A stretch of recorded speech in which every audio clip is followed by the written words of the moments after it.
Welcome to MacVoices. This is the talk of the Apple community, and I'm Chuck Joyner. Folks, we're back on the road to Macstock. Our guest tonight has made some heroic efforts to give us the best video and audio possible, and so I want to mention that right up front.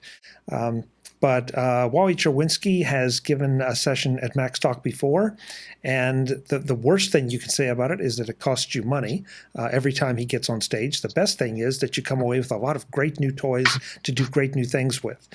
Wally's going to tell us what he's going to be talking about this year at Macstock right after this. Today's edition of MacVoices is supported by Jamf and their Jamf Now software that helps you manage your Apple devices from anywhere. Get started by setting up your first 3 devices free at jamf.com/MacVoices. Wally, welcome back to MacVoices. It's great to have you as always. My pleasure, Chuck. Always enjoy it. It's always a lot of fun. No matter where we get together, we have a good time, a lot of laughs, and always trade some good information. You bet. You have a bit of a focus or fetish focus, something, on video and photography and the like. And so I'm curious to know if you're going to be talking about that again this year or going to dive off in another direction. Well, I guess that's one of my fetishes, but it's the one we'll talk about this evening. Good. Last year, Chuck, I think I was the only speaker at Macstock who didn't have his own podcast. How embarrassing. So I guess being on MacVoices, that's the next best thing, right?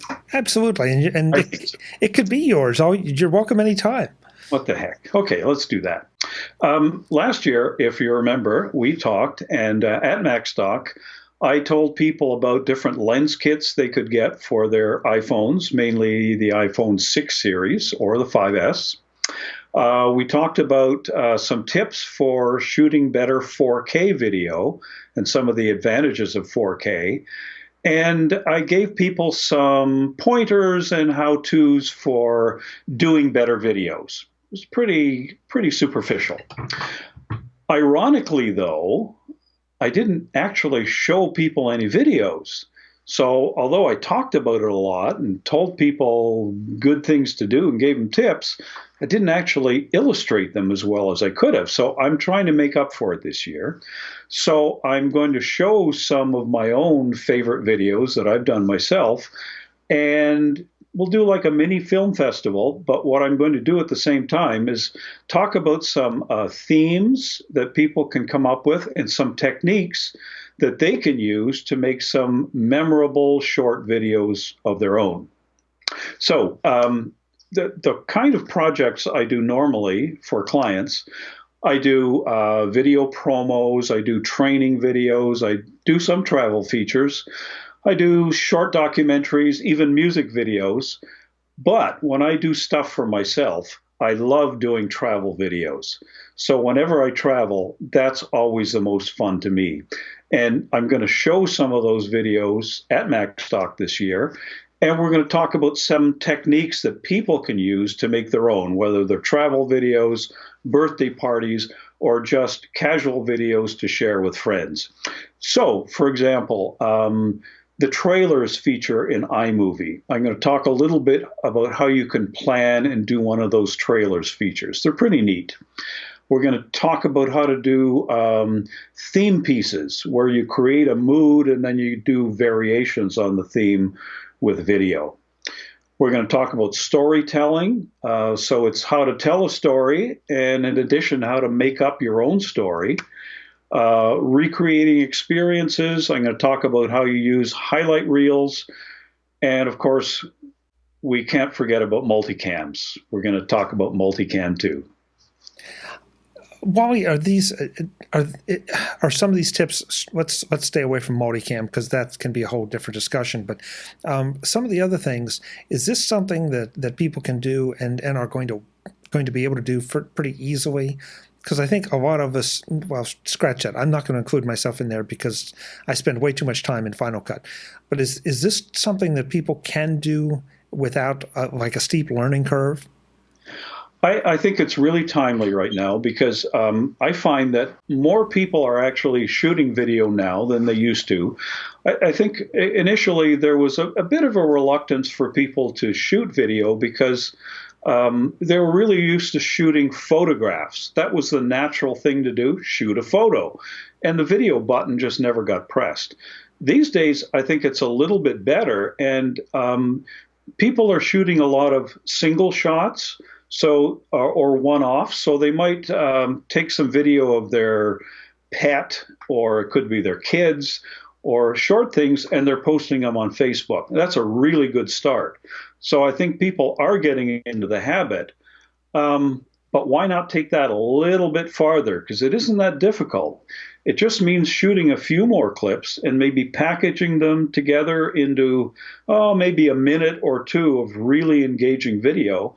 So really, it's not that much of a stretch to become more of a storyteller with video rather than just single shots that you post to social media. I like the idea of being a storyteller. And Yeah. if you folks, if you don't think that you can tell a story in, just a couple minutes or a minute, like Wally just said, think about there are hundreds of them that are available to you every single day on your TV. The very best ads are little mini stories. And if you start, Yeah. when you start thinking about it that way, it changes your perspective on creating videos. At least I think so, Wally.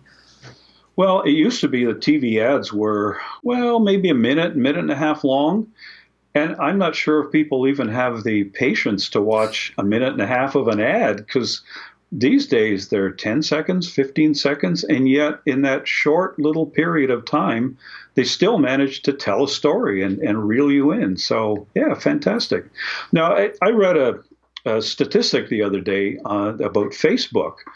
And according to Facebook, video is going to be about 95% of your feed within the next 5 years. 95%. I don't know if I believe that. I don't know if we're going to get there. But when you think about it, that is a lot of video, and it's going to take the place of text. And then look at Google. Google says that people are watching, get this, 1 billion hours of video every day on YouTube. So if you do the math, that's about 100,000 years of video being consumed every day. That's how much there is out there. So clearly, it's the kind of thing that's going to become, I think, more interesting and more engaging and more valuable as time goes on. I know how much I've learned from you and from others about this, and I have to say that once you kind of say, okay, I'm going to sit down and I'm going to do this, I'm going to start to learn it, and once you complete just not even a full project, half a project, you find out how much fun it can be, and then you start saying, oh, I could do this, or I could do that, or I'd like to do this. Now I have to learn how. And that's where it kind of hooks you into becoming someone that wants to play with video. Well, I've always said to people, the hardest part of video is pressing that red button in the first place and recording stuff. Either people don't think of it or they just don't have the confidence to move forward. But exactly as you said, once they get into it, they discover that it can be really pleasurable and they begin to learn something and their skills improve dramatically. It used to be, not that long ago, if you wanted to make a film or a video, you would have to go out and buy a separate camera, spend some money, and maybe some more equipment to go along with it. And then you would have to lug it along with you and take it wherever you're going and shoot the stuff and lug it back. So it was a bit of a production. But really, these days, I think smartphones have kind of leveled the playing field for everybody. We all have an iPhone, and it's already got a great camera in it. It's built in. So right now, it isn't really about having the best or the most expensive equipment, but it's about how creative you can be and how well you can tell a story. And as you said, I think anybody can do it. You really have that mobile studio in your pocket. So maybe the best advice is for people, don't overthink it. Don't try to make anything grand and glorious and magnificent. Just shoot. Don't worry about how good it is. Just do it. And then once you do it more than once, a few times, you'll discover that you are becoming a better storyteller and a better videographer. I can't help but do this just a little bit, step back in time just a little. iMovie was like super popular, when it first came out, and people that were going to do it were going, they loved it. It allowed so many people to be so creative, and yet that was a time, like you said, that you had to buy a camera, you had to get the video ingested into iMovie and go jump through all those hoops.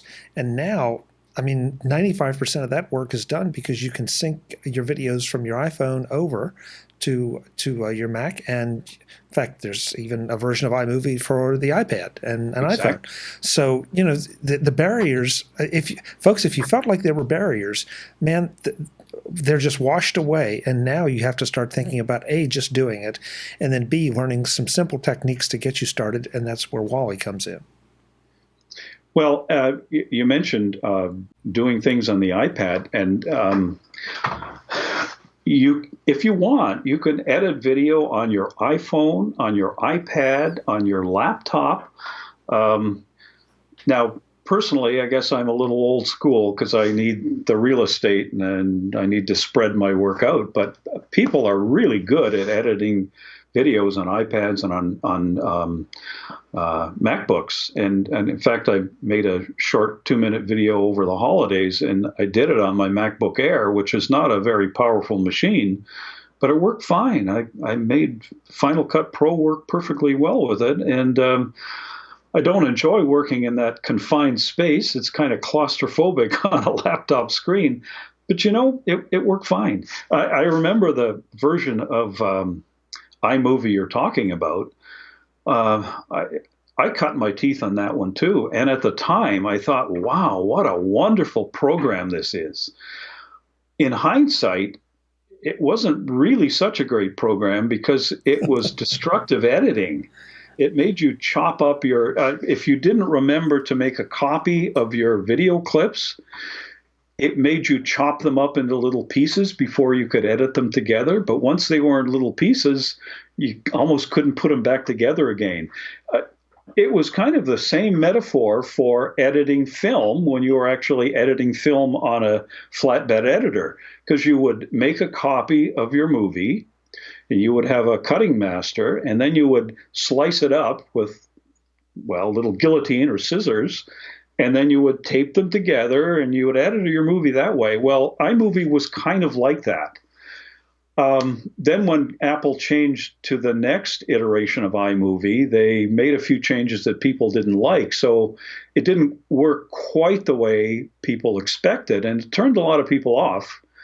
But currently with Final Cut Pro, recently I saw that Apple have dropped the price for, I think, students and educators for the Final Cut Pro suite. I think it's now $199. Now, that sounds like a lot of money, and it is a lot of money. It isn't a cheap application, but boy, for what you get in Final Cut Pro for $200 is just fantastic. It isn't just like iMovie is good, and it's a great way to learn, and it's a great way to cut your teeth with video. No question about it. And I'm going to talk about that one aspect, the trailers function, which I think is really neat. But once you start getting interested in video, you'll find that iMovie limits you. It won't let you do some things that you think are really easy and simple, but it stops you and says, no, you can't do that. You can't go there. But when you do the same kind of thing in Final Cut Pro, you're amazed at how all of a sudden you can be more creative. You can imagine yourself doing things, and you actually do them because the software lets you. So it's just wonderful to edit in that. I'm happy to welcome back Jamf as a sponsor of MacVoices this week. Jamf Now helps you manage your Apple devices from anywhere, simply and easily. There was a time that it wasn't that much of a chore to keep one or even two Apple devices up to date, managing the software that was on them and the documents they contained. Now, though, we all have multiple devices. Whether it's just you alone with a Mac or two, an iPad and an iPhone or two, keeping track of them can be a little more daunting. Now, multiply that several times if you're a small business, and then by a good solid factor of 10 if you're a larger business. And the situation becomes an even bigger challenge if the people using those devices don't play by your rules, either out of ignorance or out of intent. Then add multiple locations across the country or across the globe into the equation, and the fact that you might never actually touch those devices that you're charged with managing quickly becomes a nightmare. That's where Jamf Now comes in. With Jamf Now, you can configure the settings, protect sensitive information, lock a device, or even wipe a device if it's stolen, lost, or falls into the wrong hands. Better yet, Jamf makes it easy to do all this. Whether you are managing devices for yourself, your family, your small business, or a global enterprise, Jamf gets it done. You can get started now and find out just how easy it can be to manage your devices from anywhere by visiting jamf.com/MacVoices and sign up to start managing your first 3 devices for free. And I do mean free. No charge now, no charge ever for your first 3 devices. Discover Jamf's ease of use and how important it is to have control of your devices from anywhere, and then, for a couple of bucks a month per device, you can expand to cover all your devices, no matter how many devices you have. Create your free account right now and get started at jamf.com/MacVoices. That's jamf.com/MacVoices. It doesn't cost a thing, and it will change the way you look at device management. Thanks to Jamf for their support of MacVoices. The other thing that happened to me when I started to get into video is I think I looked at movies, I looked at TV shows, I looked at commercials, I looked at everything completely with a completely different eye, because I would suddenly notice what the lower thirds and the graphics were like. I would notice what the transitions and the cuts were like. And I'm still learning. There's no question about it. But you start to see things and think, oh, I like that, or how did they do that? And then when it gets really exciting is when you think you know how they did it and can go and at least take a shot at getting it done yourself. Yeah. So it changes the way you look at the world. Well, that's interesting because people often ask me, do you have some advice on how I can learn about video editing or how to make a good program? And I say, one of the best things you can do is turn on your television set, go to the Geographic Channel or something, or PBS, find a documentary, but then the important thing is turn off the sound. Just watch the video. And all of a sudden, you will see that program in a completely different light because you aren't distracted by the narration, the music, the sound effects, and all those things, which really tie all of the visual aspects together and to give it some life and carry you along through that movie. But when you remove all of that and you just look at the video, you will see how that editor put that program together, or you'll see how the person shot that movie or shot those clips on location. And all of a sudden, you get a really different perspective on how a movie or a video is put together. And I don't want to scare people away with talk of Final Cut and X number hundreds of dollars of that. You can. There are also some third-party apps and services and all where you can just sort of throw your clips in and it'll spit a video back out at you. And that too is a good way to start to play with this, learn it. But I can tell you what's going to happen. And Wally, I want to see if you agree with me. You're going to get that thing spit back at you and you're going to think, well, that's great, but if I could just change this a little bit and move that, and that's why you're going to want to learn how to do it yourself. Yeah, no, you're absolutely right, Chuck. It will, no question, it'll get you interested in the process. And as I said before, you don't have to make a Hollywood blockbuster your first time out. It doesn't even have to be very good. It really doesn't matter. Because what I find is I enjoy making movies or videos largely for myself. I'm my own toughest critic, and I make them because I enjoy making them, and they're a great reminder or a souvenir of things I've done or places I've been. And the other good part is sharing those memories with your friends or your family. So, of course, you want to make them as good as possible, but then again, they don't have to be the best imaginable. And I think your friends and family will still appreciate the work you put into it. And you can get some great discussion around it, and you'll all have some great memories. The one thing to remember, though, try not to make them too long. It's tempting first time out for people to say, "Oh, what a great trip, and I can put this in and that in. I'll talk about that," and they end up with a 15-minute movie. And well, their friends and family probably aren't going to have the patience to sit and watch a 15-minute movie. They might watch it once. They certainly won't watch it again, and you probably won't watch it again. So if you can squeeze them down, I find the ideal length is about somewhere between 2 and 3 minutes, because you can watch it easily. It'll have a really good pace, and yet you can tell so many stories or show so many things in that little 2-minute movie that it'll go by so quickly, and people will enjoy it. And that's something that I've had to learn recently, Wally. To your point, go and watch documentaries. Go and watch anything that's featuring shots of a faraway place that they're highlighting.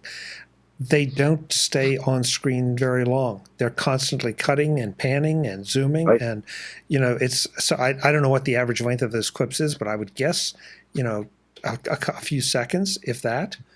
It's amazing. It's a kind of amazing how long 10 seconds can be. Well, if you notice, I think the default, when you first open iMovie or Final Cut Pro, the default length for a clip that you drag into your timeline, I think, is 4 seconds. So that's right out of the box. Now, you can change that default length. You can make it longer or shorter. But I think Apple is saying, we believe that a 4-second clip is about as much as people can take. And personally, I find that, after 4 seconds, you're kind of waiting for that picture to change. Unless you've shot something that has a lot of motion, a lot of action, things are happening quickly, well, that'll keep your attention.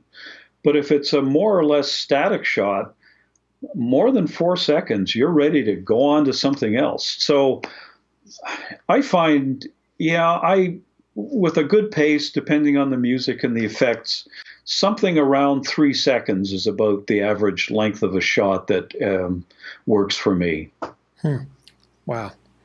And typical Apple, they don't do things for no reason. There's a reason that's there. Mind you, if you're doing something that is kind of a mood piece, like I talked about before, and you choose pensive music, well, that's going to be different, because you're going to have some motion in your shots and maybe a bit more of a dreamy atmosphere. So that 3 seconds is gone. You may be looking at 5 or 6 second clips, but again, depending on the mood you want to set, the kind of music you want to put in there, that can change. Yeah. So you're going to be talking about how to get into this and do it. I know last year, I think you were kind of mobbed out in the cafeteria by people wanting to see some of the toys and get more information. And so this year, hopefully they'll be mobbing you for more information about techniques, but I think they're going to still want to see the toys, Wally. Well, that was a lot of fun last year. It really was. It was what Mike did. Mike Potter, who you've had on the show before, the guy behind Macstock. The way he ran it last year, and I think he's doing the same thing, is there's a main presentation, and then there's something called a deeper dive. So if you want to go in more depth on the topic that you were talking about, there are breakout rooms where people can go, and you can have a more intimate discussion on some topic. So I think Mike is doing the same thing this year. And actually what I'm doing is I have I think last year the sessions were 20 minutes, if I'm not mistaken. I believe. I think they were 20. Well, Mike has given me a 40-minute session this year, so it's kind of a double. So instead of a deeper dive, I'm going to show some examples of my own videos and talk about some of those techniques. So we're going to kind of do it in one session rather than break it up and go somewhere else. Great. Now I told Mike last year. I mentioned this to him and other people. Macstock happens at the McHenry College, and I found that it's just such a great venue for not only for presenters, but for people who come to hear. That auditorium, to me, as a presenter, was one of the best I've ever spoken in. The projector was great. The audio system was really good. If you're in the audience, they have theater seating, so a bit of a slant in the seats, good sight lines wherever you are.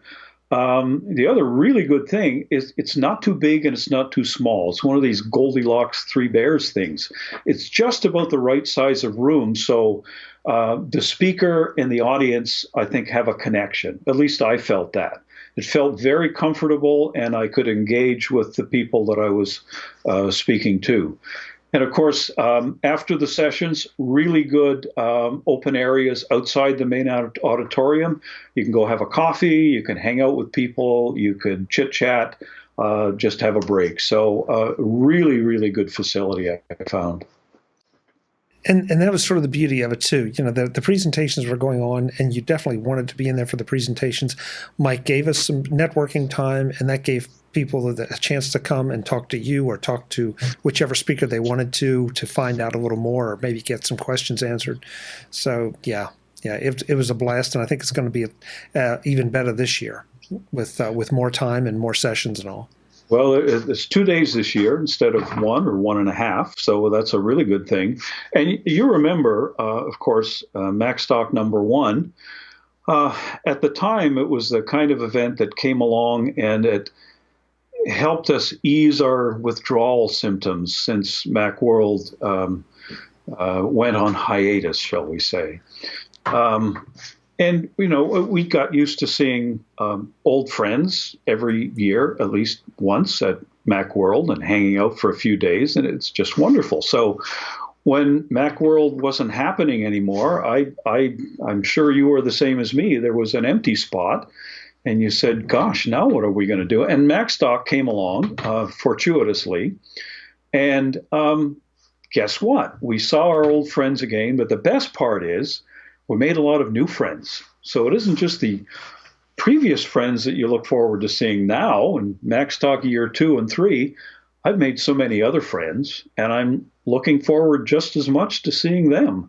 So it's good that I think it's got a really good people vibe to it, Macstock. It's not a big kind of event like CES or NAB or things like that where they're just monstrous. Unless you know where people are, it's hard to communicate. But at Macstock, it's small enough that you feel a connection with people. You meet a lot of people. Of course, Barry's Midwest barbecue the first year was fantastic. Last year's barbecue was great, and I guess Barry a Mac mingle this year, which promises to be something interesting. So looking forward to that. You know, Wally, I'm sure that people get a little tired of hearing us, hearing me, hearing all the guests talk about, you know, Macworld and talk about, you know, why you'll come to Macstock, the people, the friends and everything. I hope they're paying attention to the fact that everybody tells the same story. That, you know, you do come for the learning, you come for the people, you come for the enjoyment of it.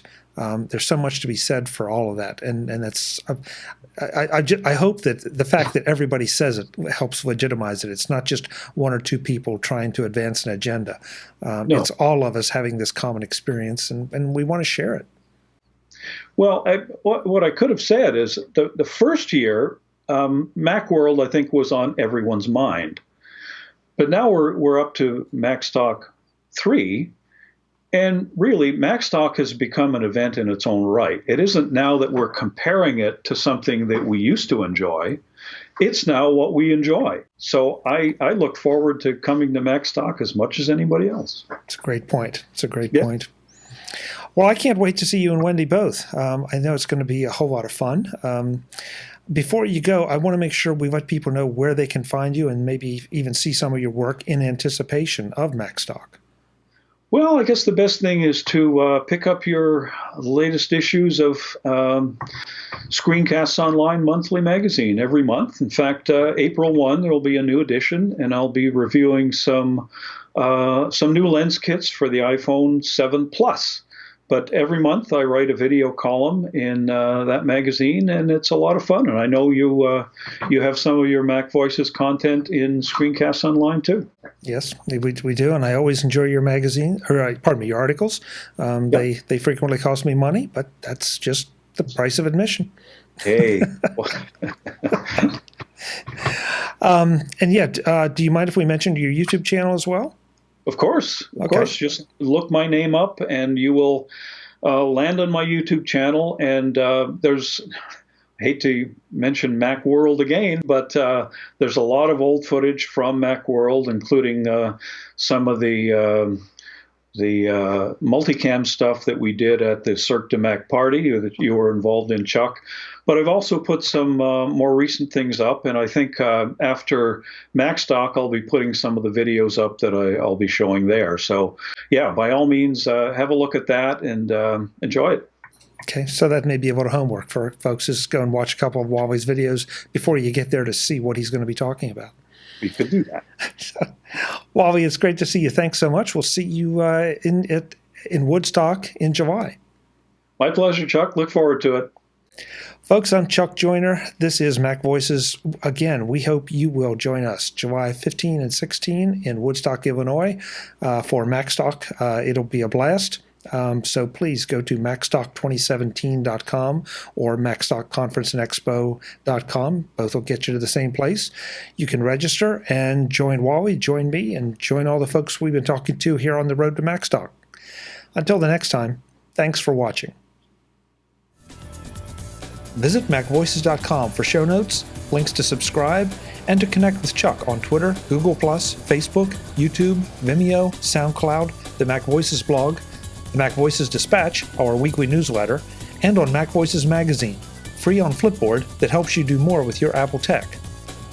Advertising handled by Backbeat Media at backbeatmedia.com, bandwidth provided by CacheFly at cachefly.com.